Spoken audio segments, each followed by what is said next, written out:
पर supreme court ने सुनवाई से पहले उठी ईडब्ल्यूएस और आरक्षण विसंगतियों को दूर करने की मांग ब्राह्मण और करणी संगठनों ने की समस्त वर्गों के लिए समान मापदंड की वकालत। भोपाल 7 सितंबर 2025 परशुराम सेवा संगठन मध्य प्रदेश और श्री राजपूत करणी सेना ने संयुक्त रूप से पत्रकार वार्ता आयोजित कर ओबीसी आरक्षण मामले में न्यायालय लीन प्रक्रिया के बीच ईडब्ल्यूएस और अन्य आरक्षण मापदंडों की असमानताओं को समाप्त करने की मांग की है। संगठनों के प्रतिनिधियों ने कहा कि जब तक सभी वर्गों के लिए समानता और पारदर्शिता नहीं लाई जाती तब तक ओबीसी आरक्षण को 14% से 27% करने का निर्णय टाल दिया जाए। परशुराम सेवा संगठन के प्रदेश अध्यक्ष सुनील पांडे, करणी सेना के प्रदेश अध्यक्ष राजेंद्र सिंह दीक्षित और प्रवक्ता किरण सिंह राठौर ने बताया कि मध्य प्रदेश सरकार ने जबलपुर हाई कोर्ट द्वारा 4 मई 2022 को लगाई गई रोक हटाने हेतु सुप्रीम कोर्ट में याचिका दायर की है। इस पर अगली सुनवाई 23 सितंबर 2025 में प्रतिदिन होगी। वक्ताओं ने कहा, आरक्षण का बोझ एक वर्ग पर क्यों? पत्रकार वार्ता में वक्ताओं ने स्पष्ट किया कि वर्तमान में प्रदेश में आरक्षण की स्थिति निम्न अनुसार है। SC 16%, ST 20%, OBC 14%, EWS 10%, general 40%, जिसमें भी एससी, एसटी, ओबीसी को मौका मिलता है। वक्ताओं ने तर्क दिया कि अनारक्षित वर्ग की रिक्तियों में एससी, एसटी, ओबीसी वर्ग को अवसर प्राप्त होता है, जबकि उनके कोटे की रिक्तियों में सामान्य वर्ग को अवसर नहीं दिया जाता। इस प्रकार सवर्ग वर्ग को प्रभावी रूप से सिर्फ 10% आरक्षण मिलता है, वह भी अनेक मापदंडों और जटिलताओं से भरा हुआ है। गरीब गरीब होता है, जाति नहीं देखता। वक्ताओं की एक स्वर में मांग। वक्ताओं ने कहा कि सरकार गरीबी को जातिगत आधार पर नहीं बल्कि समान आर्थिक मापदंडों पर परिभाषित करे। यदि किसी भी वर्ग के गरीब का आरक्षण का लाभ मिलना है तो सभी गरीबों को समान रूप से लाभ मिलना चाहिए। राजनीतिक लाभ के लिए आरक्षण का दुरुपयोग। वक्ताओं ने यह भी आरोप लगाया कि वर्तमान में कांग्रेस और भाजपा दोनों ही राजनीतिक दल ओबीसी आरक्षण का श्रेय लेने की होड़ में लगे हैं, जबकि सवर्ण, एससी और एसटी वर्गों की आवश्यकताओं की अनदेखी की जा रही है। उन्होंने कहा कि यह राजनीतिक वोट बैंक को प्रभावित करने का प्रयास मात्र है, न कि सामाजिक न्याय को सुनिश्चित करने की पहल। उपस्थित प्रमुख सदस्य इस अवसर पर परशुराम सेवा संगठन एवं करणी सेना के कई पदाधिकारी उपस्थित रहे, जिनमें प्रमुख रूप से शामिल थे शिव कुमार शुक्ला, ओम प्रकाश मिश्रा, ज्ञान त्रिपाठी, सुरेंद्र कुमार शर्मा, अजय महासचिव, ब्रिजेश द्विवेदी, कोषाध्यक्ष विजय शास्त्री, अवधेश प्रसाद तिवारी, पूर्व सांसद प्रतिनिधि। सुप्रीम कोर्ट में 27% पर लगी रोक हटाने के लिए जो 23 तारीख से नियमित सुनवाई शुरू हो रही है, उसके संबंध में हाल ही में प्रदेश के मुखिया ने विपक्ष के साथ एक बैठक करके एक सहमति पत्र, संकल्प पत्र जारी किया और उसमें ये संकल्प लिया गया सारे राजनीतिक दलों के ने कि हम इस 27% पर लगी रोक हटाने के लिए सुप्रीम कोर्ट में सहमति देंगे। इसका तात्पर्य ये है कि मध्य प्रदेश का सवर्ण, मध्य प्रदेश में जो सवर्ण हमारे छात्र छात्राएं हैं, जो सवर्ण बच्चे यूपीएससी और दीगर परीक्षाओं में पार्टिसिपेट कर रहे हैं या कर चुके हैं, उनका भविष्य का क्या?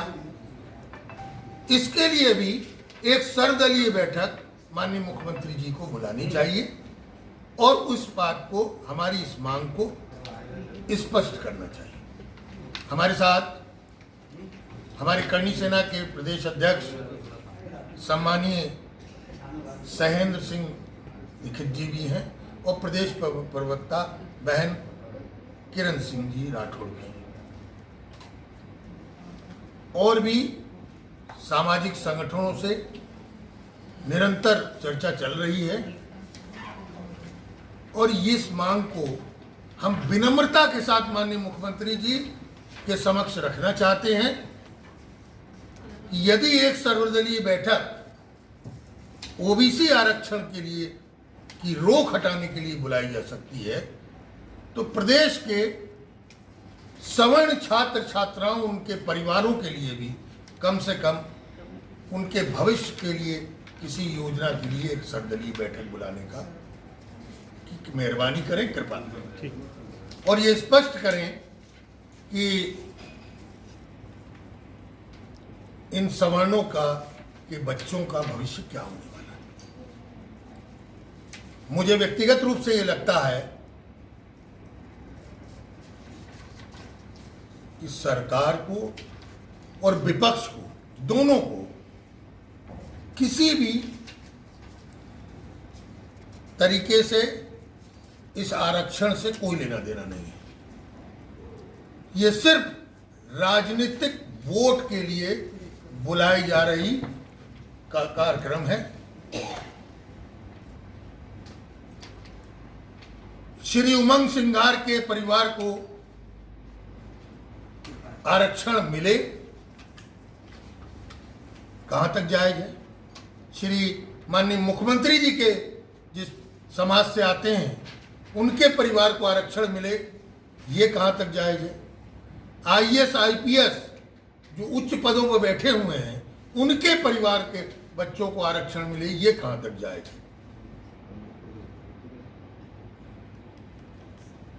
मेरा अनुरोध है कि इस विषय पर सरकार ईडब्ल्यूएस के मापदंडों को अन्य समाजों को जो आरक्षण दिया गया है उस पर लागू किया जाए, हमारा पक्ष सुना जाए और उसके बाद इस पर कोई निर्णय लिया जाए। ठीक है। सेना का प्रदेश अध्यक्ष मध्य प्रदेश सहेंद्र सिंह दीक्षित जी आदेश करिएगा।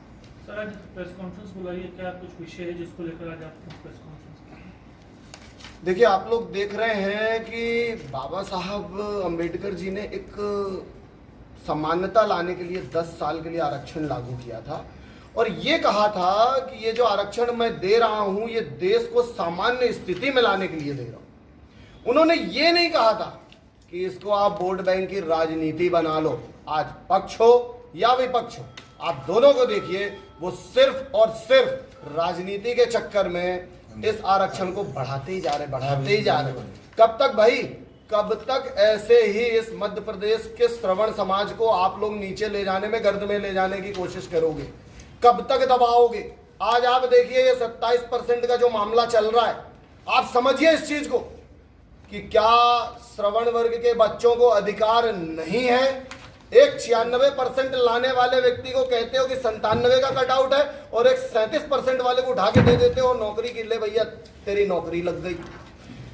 आप समझिए, जिनके परिवार में ऑलरेडी एक बार आरक्षण का लाभ मिल चुका है, क्या उन्हें आवश्यकता है आरक्षण की? कहीं से कहीं तक नहीं है। जो कलेक्टर का लड़का है, जो तहसीलदार का लड़का है, जिनके भी घर परिवार से एक व्यक्ति सरकारी नौकरी में है, क्या उनमें से किसी को भी आरक्षण की जरूरत है? हमारे भारत देश में आज जो परिस्थितियां हो रही हैं, पूरे भारत की बात करूं, जो परिस्थितियां हो रही हैं, तरीके से बांट के रख दिया है कि हर प्रदेश अपने स्तर पे राजनीति कर रहा है। केंद्र सरकार का क्या रोल है? केंद्र सरकार क्या ध्यान दे रही है? सिर्फ इस आरक्षण की लड़ाई को लेके कुछ कर पा रही है? नहीं कर पाएंगे। क्यों? इनको अपनी सरकारें बचानी है, इनको सत्ता में बैठना है। जो विपक्ष में बैठे हैं उनको सत्ता में आना है, इसलिए किसी का मुंह नहीं खुल रहा है। देखिए, हम लोग को तो कहते हैं कि ये बोलते ही उल्टा है। कब तक बोलेंगे ही? जब तक नहीं सुनोगे तब तक बोलेंगे। हमारा काम ही है बोलना। कोई तो आएगा, कोई तो आवाज उठाएगा, कितनी बार दबा लोगे? तुम ये 27% लागू करने के फिराक में बैठे हो। अरे भाई, ओबीसी भी मेरे भाई हैं, एसटी एससी भी मेरे भाई हैं।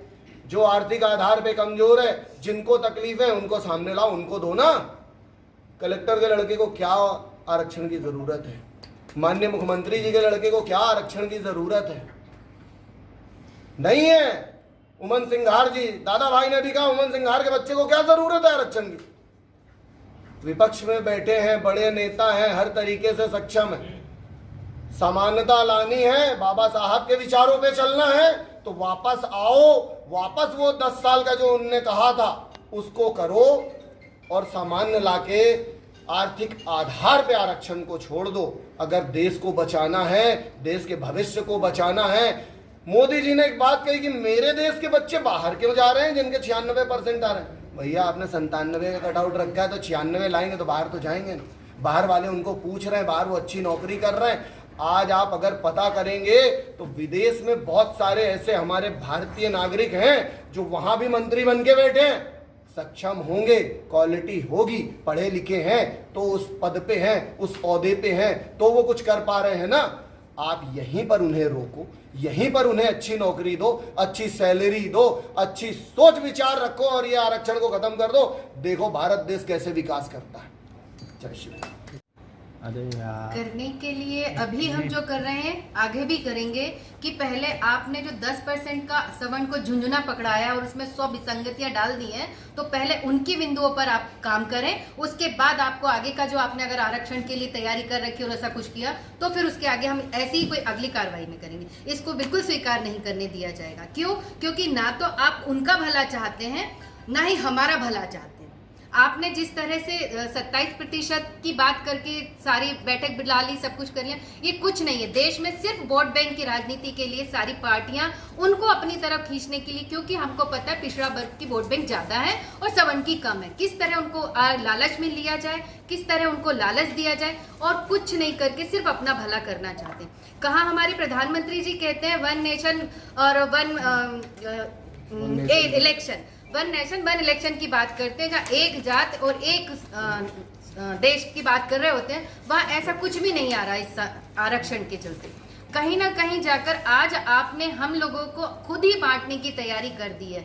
आप वो चीज देखिए ना जिसकी जरूरत है। हमारे साथ आपने 10% का झुंझुना जो पकड़ाया है, उसमें आज तक किसी भी सवर्ण को कोई फायदा नहीं हुआ, कहीं से कहीं तक कोई आरक्षण नहीं मिला, और ना ही जिनको 14% मिला है उनको भी नहीं मिला है। और आप अगला लेकर आते हैं कि हमें 27% बढ़ाना है। क्यों भैया, क्यों करना है आपको ऐसा? आप अपने स्वार्थ के पीछे उन बच्चों का भविष्य क्यों बिगाड़ रहे हो जिनका एक देश में एक ऐसा स्थान है जिससे हमारा देश मजबूत होता है? उन बच्चों के साथ क्यों खिलवाड़ कर रहे हैं आप अपनी वोट बैंक के चक्कर में कि जिनके भविष्य का कोई निर्धारण ही नहीं हो पा रहा है? सरकार सिर्फ इतना करना जानती है कि किस तरह हमें इन सवर्णों से 10% के लालच देकर वोट लेना है। इनका ना तो हमें 27 वालों का कुछ करना है, ना 14 वालों का कुछ करना है, और ना ही हमें 10 वालों का कुछ करना है। जिसको भी चाहे बस हमें अपनी राजनीति पूरी करनी है। तो ऐसा बिल्कुल भी नहीं होगा। जहां एक तरफ हमारी समानता की बात की जाती है तो हमें समानता के साथ ही लिया जाए, सबको उस तरह से देखा जाए कि सबको जरूरत, और ऐसा जो 14 जो बचा हुआ 50% है उसमें 10% ईडब्ल्यूएस को दिया गया। इसका मतलब हुआ 40% और बचा, लेकिन उसमें अनारक्षित वर्ग का शब्द का उल्लेख है। अनारक्षित में ओबीसी जा सकते हैं, एससी जा सकते हैं, एसटी जा सकते हैं, लेकिन ओबीसी को मिलने वाले आरक्षण में, एससी को मिलने वाले आरक्षण में और एसटी को मिलने वाले आरक्षण में सामान्य वर्ग नहीं जा सकता। तात्पर्य यह होता है कि एससी, एसटी, ओबीसी को 90% आरक्षण है और सवर्ण को मात्र 10% आरक्षण। कितनी असामान्यता है। उस 10 में भी दादा भाई अपने को विसंगतियां डाल दी गई है जिसका उपयोग आप नहीं कर सकते।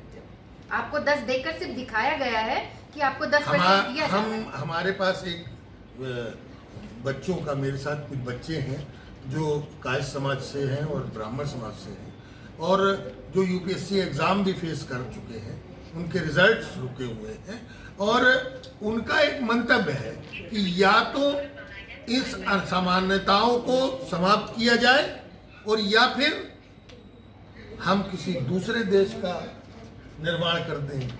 हमारे साथ कुछ अधिवक्तागण हैं जिन्होंने इस केस को सुप्रीम कोर्ट में ले जाने का और हाई कोर्ट से में ले जाने का प्रयास किया है, तो थोड़ा अगर वो उनसे भी आप कुछ टेक्निकल चीज जानेंगे तो बेहतर होगा। पिछड़ा वर्ग में है, इन्हीं को ही सारी सुविधाओं की आवश्यकता है। सवर्ण में सारे के सारे ऐसे ही घूम रहे हैं, राजा रजवाड़े होके घूम रहे हैं। सवर्ण के बच्चे को नौकरी नहीं चाहिए, सवर्ण के बच्चे को किसी तरह का कोई एक जीवन, अच्छा एक स्थायी जीवन नहीं चाहिए।